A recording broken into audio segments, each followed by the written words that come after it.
Reciban todos ustedes un saludo fraterno en nuestro Señor Jesús.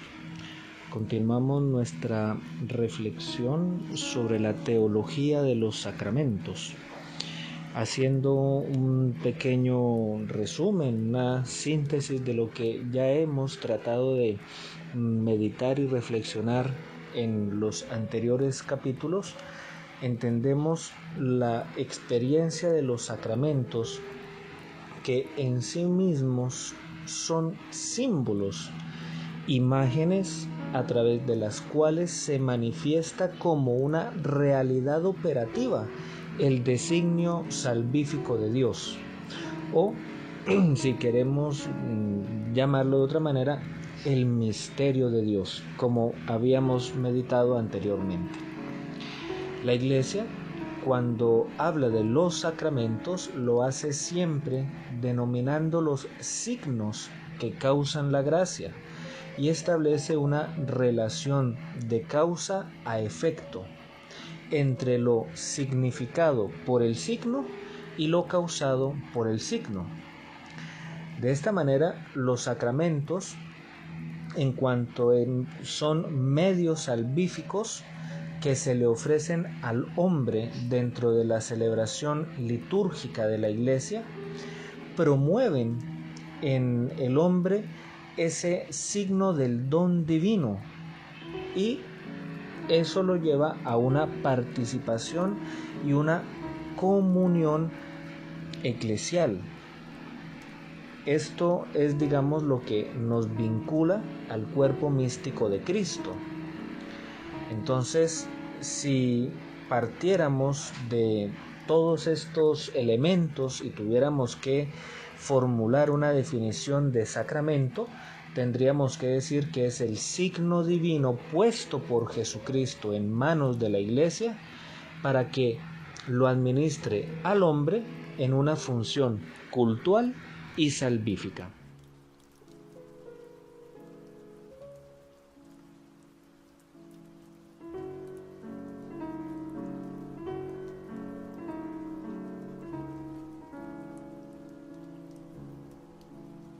Elementos, digamos, que se han venido como quedando en la memoria de la Iglesia y de los pueblos y de generación en generación, pues es entender los sacramentos como cosas.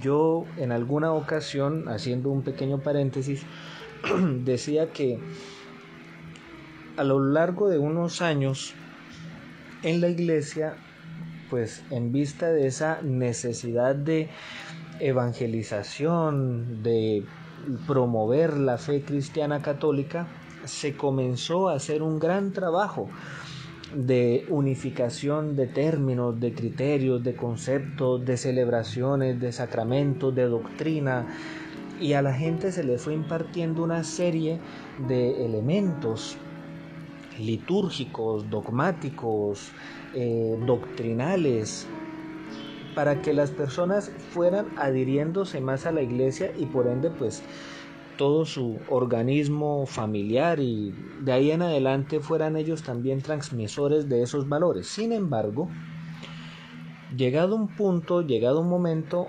pues se pensó que en la Iglesia, como ya todos eran bautizados y como la sociedad era mayoritariamente católica, pues todos eran auténticos creyentes, verdaderos creyentes, maravillosos testimonios de Jesucristo. Entonces se dejó a un lado esa labor de seguir formando, catequizando, evangelizando. Hoy, después de tantos años, comenzamos nosotros a ver esos grandes baches, esos grandes vacíos, fruto precisamente de esa incapacidad de la evangelización, porque la Iglesia misma se durmió en asumir que como este es un pueblo mayoritariamente cristiano, católico, y todos profesan la fe y todo esto, pues ya todo el mundo cree lo mismo.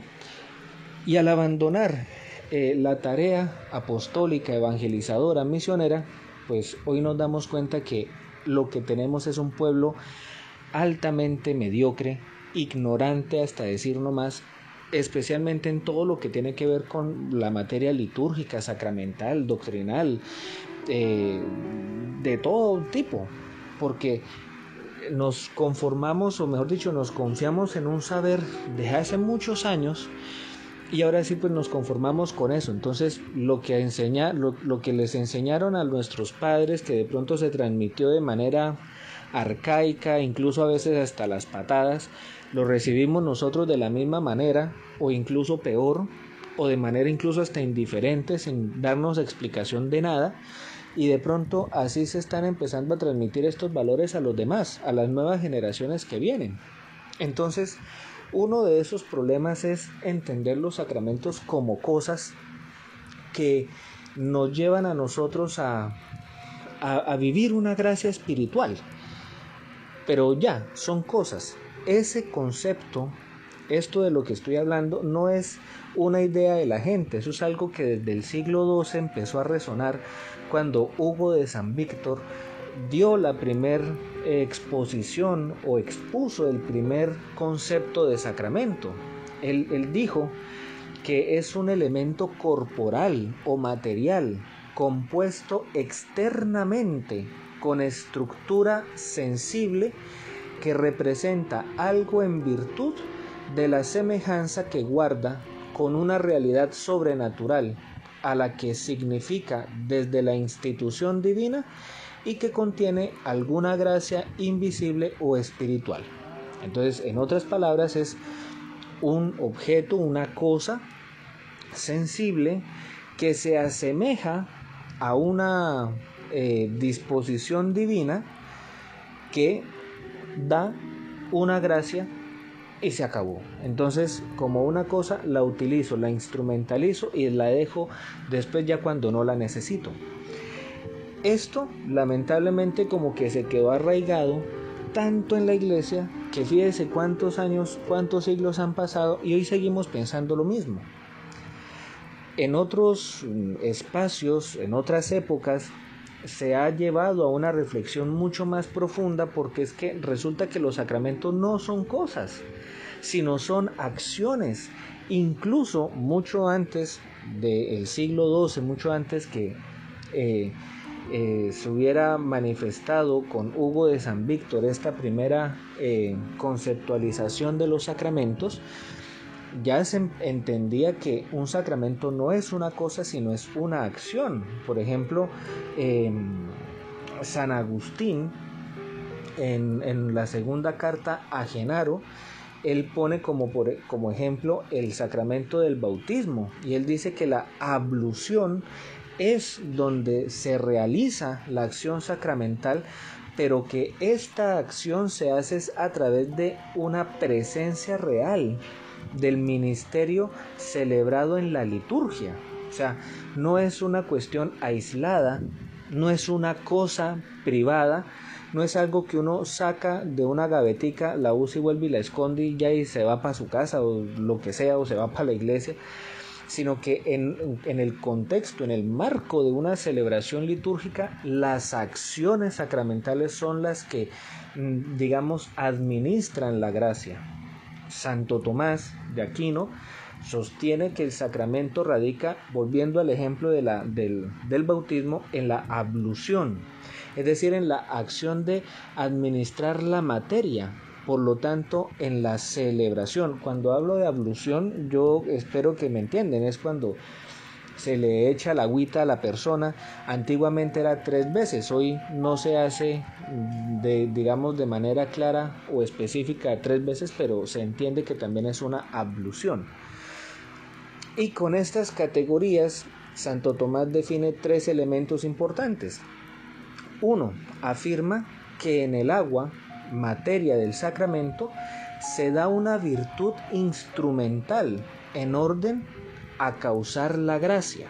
Número 1. Número 2. Sostiene que tal virtud no radica permanentemente en la materia agua y que tan solo fluye hasta el hombre cuando es aplicada. Número 3. Concluye que en el momento de la aplicación de la materia es santificado el hombre, por lo que el sacramento propiamente dicho radica en la aplicación de la materia. Entonces, a la luz de estas tres proposiciones, se concluye de modo particular que el bautismo, en este caso, consiste en la ablución, y de modo general que el sacramento no es una cosa, sino es una acción. Entonces, la forma de presentar los sacramentos va desde una dinámica y de una participación, no simplemente de ser un espectador que recibo una cosa, sino que participo de una acción. Por eso, la Iglesia en el Vaticano II nos ofrece en esta constitución dogmática sobre la Iglesia, la Lumen Gentium, que nosotros como una comunidad sacerdotal actualizamos el carácter sagrado y la estructura orgánica por medio de los sacramentos y de las virtudes. Así que no es simplemente una cosa. La experiencia propia de la vida sacramental nos lleva a comprender que por los sacramentos la Iglesia se convierte en un sacramento de unidad. Habíamos hablado en otro capítulo que la Iglesia es sacramento universal de salvación. Pues para que ella sea sacramento universal de salvación debe ser sacramento de unidad. Y finalmente, en este elemento tan importante, entendemos que cuando participamos de los sacramentos, nosotros estamos teniendo una vivencia pascual. Como vivencia pascual es una vivencia festiva. Como vivencia festiva, la Iglesia se abre a la esperanza y nos hacemos partícipes en la caridad. Cuando yo hablo de festivo no hablo de jolgorio, de algarabía, de bulla. No estoy hablando de lo que hoy lamentablemente se han inventado en muchas iglesias o lo que muchos sacerdotes lamentablemente hacen con unas intenciones, pues no sé, de proselitismo o de caerle bien a la gente o de gustarle a la gente, desconociendo la importancia y la primacía de la celebración y de la iglesia en cuanto tal.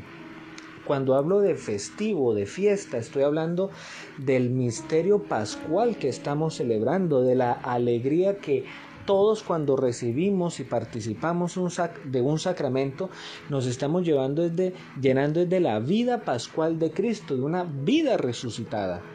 Y esto entonces nos da una esperanza de cielo, una esperanza que podemos salvarnos porque es que Cristo nos está dando su vida inmortal. Y nos abrimos a la experiencia de la caridad porque nos volvemos una extensión del amor de Dios. Entonces, en ese orden de ideas, como los sacramentos no son cosas, sino que participamos de una acción, nos volvemos también nosotros una acción sacramental.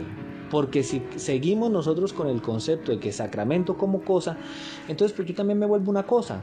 Y si me vuelvo una cosa, pierdo el sentido y el fundamento del sacramento del Señor.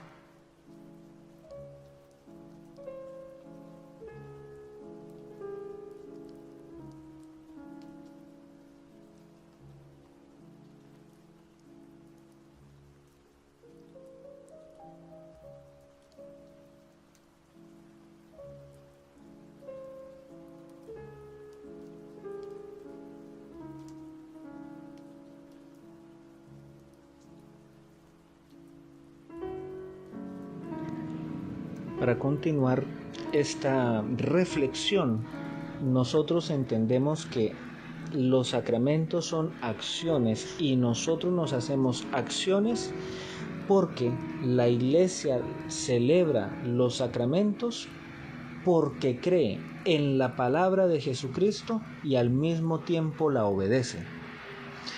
Cree en la palabra de Cristo que impera en las acciones sacramentales y presta obediencia a esta palabra que le ha sido propuesta como un imperativo institucional. Por ello, toda acción sacramental, la administración de cualquier sacramento, es de modo simultáneo un acto de fe y un acto de obediencia de la Iglesia a la palabra de Jesucristo, porque la Iglesia cree en la palabra que Cristo dijo y porque obedece a lo que Cristo mandó por su palabra. Administra así cada día los sacramentos. Por eso debemos decir que mientras la Iglesia se mantenga fiel y crea y obedezca a la palabra institucional de Jesucristo, continuará teniendo en su vida un comportamiento sacramental. Si hacemos este análisis y lo llevamos a nuestra vida, entonces, si nosotros creyéramos y obedeciéramos a Jesucristo, nosotros nos mantendríamos en una vida permanentemente sacramental. Lo que pasa es que como tenemos esa mentalidad de la cosa, entonces solamente los sacramentos son momentos específicos. Por eso, yo quiero que recordemos dos ejemplos rápidamente. Fíjense lo que sucede en la parábola de el rico Epulón y Lázaro, ¿no? Cuando el rico le pide al padre Abraham que mande a Lázaro a que visite a sus hermanos y les prevenga de todo esto que este rico está sufriendo, ¿cuál es la respuesta al rico Epulón? Ellos tienen allá a Moisés y a los profetas. De tal manera que ellos no van a creer, aun cuando vean a un muerto resucitar, si primeramente ellos no han creído, si ellos no han aceptado a Moisés y a los profetas, ni aunque un muerto resucite. O fíjense, por ejemplo, cuando el Señor Jesús está delante del Sanedrín y entonces ante Caifás nuestro Señor Jesús proclama su condición de hijo de Dios. ¿Cuál fue la reacción? Sus palabras fueron entendidas en su materialidad y eso condujo no a una aceptación de las palabras de Cristo, sino a una blasfemia, y luego condujo esta acción pues a lo que nosotros ya sabemos, que es catapultar todos los planes para asesinar a nuestro Señor Jesús. De tal manera que la experiencia de la fe o de la experiencia de un encuentro con Jesucristo no se va a lograr en tanto que nosotros sigamos pensando que todo es una acción inteligible, material, racional, aun cuando la razón, la inteligencia son dos aliadas potentes de una experiencia de búsqueda de Dios. La fe es posible únicamente motivado y conducido por el Espíritu, por el impulso del Espíritu Santo, sin el cual nadie puede pronunciar el nombre del Señor. Entonces, aquí encontramos nosotros el carácter y el sentido fundamental del por qué nosotros no vivimos en una actitud sacramental permanentemente. Porque nosotros no estamos movidos por el Espíritu Santo. A nosotros no nos mueve la gracia sacramental, porque a nosotros no nos impulsa el Espíritu Santo ni para creer ni para obedecer. Si creyéramos y obedeciéramos, seríamos capaces de vivir plenamente esa vida pascual, esa vida festiva en Jesucristo el Señor.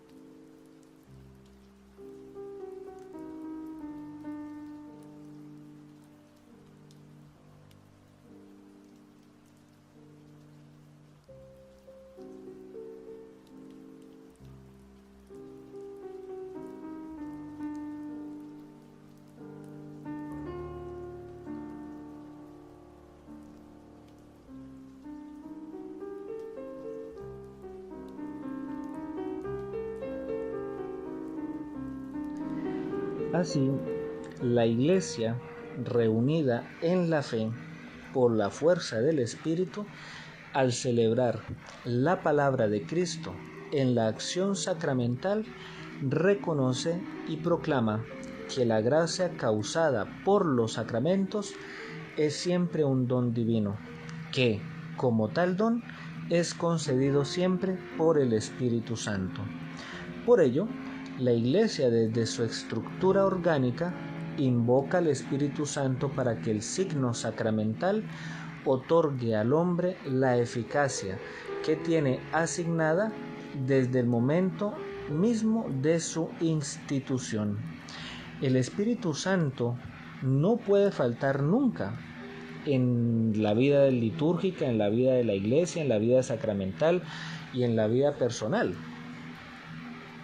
cosa que lamentablemente sí pasa, porque si hay alguien que es ausente en nuestra vida permanentemente es el Espíritu Santo.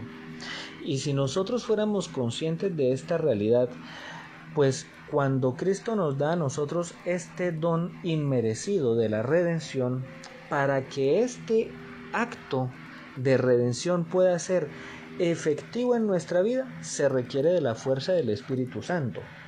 Porque si no está la fuerza del Espíritu Santo, no se emerge el Espíritu a la gracia, o sea, el alma, la existencia de uno hacia la gracia. Porque como lo dije anteriormente, es por el influjo, el impulso del Espíritu Santo que nosotros podemos llegar a conocer a Dios. Entonces, todo lo que nosotros podemos en este momento pretender o presumir saber de Dios, no necesariamente es otorgado por un influjo permanente del Espíritu, sino más bien a raticos. Lo demás de pronto a través de un acto racional, de conocimiento. Pero si nosotros queremos auténticamente conocer al Señor, nuestra vida debe ser otra. Debe estar dentro de esa acción propia del Espíritu Santo, no partiendo de una instrumentalización, como nosotros hemos venido por tantos años viviendo. Por eso para mí era importante tratar de explicar el problema del sacramento como cosa para pasar al sacramento como acciones. A ver si nosotros podemos ver la diferencia que hay, porque es que nosotros seguimos más bien tendiendo como a esa lógica antigua, no sé, anquilosada, que no conduce absolutamente nada y que no nos deja a nosotros vivir una acción profunda con Jesucristo. Y nosotros estamos perdiendo la fuerza de los sacramentos porque no nos hemos radicado auténticamente en la fuerza de Dios, en la fuerza del Espíritu Santo. Ojalá podamos nosotros entonces abrirnos paso a una experiencia mucho más intensa y profunda, donde Jesucristo el Señor intervenga verdaderamente en nosotros y que la fuerza del Espíritu Santo nos conlleve a practicar y participar de una vida sacramental no momentánea, no como si fueran cosas, sino permanentemente, para que permanentemente pertenezcamos al reino de la gracia. Que el Señor a todos ustedes en este día les bendiga.